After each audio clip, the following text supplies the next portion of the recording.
I was alone. I felt it. I never made many friends at 5, so when my friend left at 6, I was alone. But then I realized I was alone in a world of people who I could love.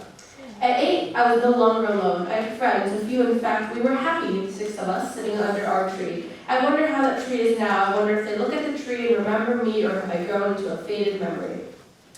At 10, I had friends, only 2. Just the 2 of us. We were happy, and me and my best friend, we would play games and have fun every day, even if we couldn't touch each other or see our smiles. We talked and still smiled.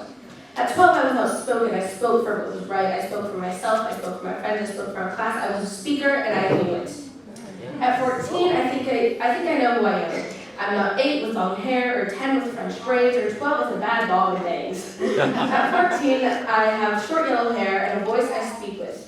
I speak for myself, my friends, and my peers, and I enjoy it. I still walk past my tree and wonder if you remember me, but it doesn't matter because I know I remember you. At 14, I still play games again, but this time with newer friends. At 14, I think I know who I am.